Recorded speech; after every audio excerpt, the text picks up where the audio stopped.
Sydney, Australia, the main gateway for the country's growing inbound tourism industry. It's an industry that sees 9 million tourist visits a year. Of these, the largest group, 1.4 million, is from China. The Chinese spend over $11 billion annually. But with Chinese visitor numbers increasing by 10% a year, and these visitors on the lookout for authentic experiences, how well is the Australian service industry placed to meet the growing number of arrivals? And what does the future hold? What are they looking for? They're looking for experiences around food, they're looking for experiences around wildlife, they want to stay in quality accommodation, and they want to be connected back to their friends in China. We think that by 2025, 2026, there could be as many as 3 million Chinese visitors. Conservatively out by 2030, it could be as many as 6 million. We're here at Star Entertainment Group's flagship hotel, The Darling in Sydney, to find out more about the opportunity the projected inbound tourism numbers from China offer. Matt Beckier is MD and CEO. So we think this is an intergenerational opportunity for us to say Australia has all of the attributes that the international, particularly the Asian guest is looking for. So we want to tap into this opportunity, not by taking our offer to China. We want to be here in Australia and welcome the guests and have the best experience for them. That experience starts early, before visitors board airlines in China. We make sure that they get inspired before they come, that there is a desire for them to come to our property. And when they're on property, we have a lot of Chinese-friendly programs rolled out to ensure that they're looked after here on property. And after they go back, we engage with them through the comments that they make to us, through the chat that they provide to us at the back end of our WeChat account. We need to be very relevant in our local markets to be authentic. Our international guests don't want to experience something that is fabricated. To a week later into Chinese Lunar New Year with a totally different theming, different food, different customer service experiences. A lot of our staff are bilingual, and we make sure that our guests can reach out to them very easily. They wear badges to say that they are not only language capable, but their culture is mutual to our Chinese customers. You know that Sydney is our flagship property, and every year we have about 11 million visitors that come to our property. Now, the one thing that is holding us back is hotel rooms. And so for the last 4 years, we've been planning to get a Ritz-Carlton tower onto our site.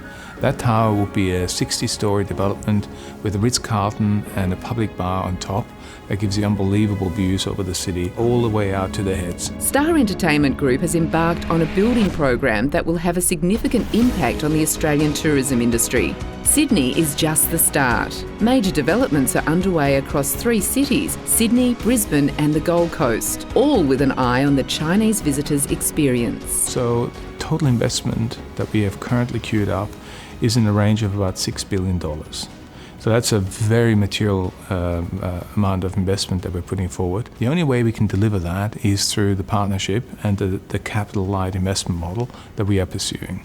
Queen's Wharf, we're in partnership with 2 eminent Hong Kong firms, Chow Tai Fook and Far East. That helps us to deliver this big platform. But when you look at the presence of Far East and Chow Tai Fook in the region, they're a much admired and much respected 2 companies. Chow Tai Fook, of course, is a very, very large conglomerate. Their hotel chain is the Rosewood, a 5 to 6 star hotel chain. And then Far East, which has operated in Australia for over 20 years, they know the construction and development business backwards. They know it better than us. Queen's Wharf is the big development opportunity for us. You're looking at a site that's about 10 hectares in the middle of the city centre in Brisbane. And we've been given the opportunity to almost reshape the city centre. So with Queen's Wharf, we're looking currently at 4 new hotels, a Ritz-Carlton, a Dorset, a Rosewood Hotel and one of our own. A development that will have over 1,100 hotel rooms.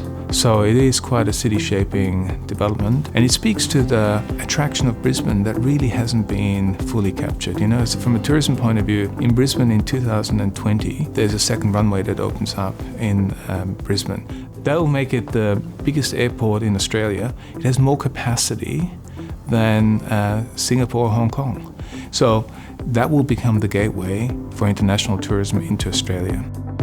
By partnering with two significant Chinese companies, Star found the game changer it was looking for.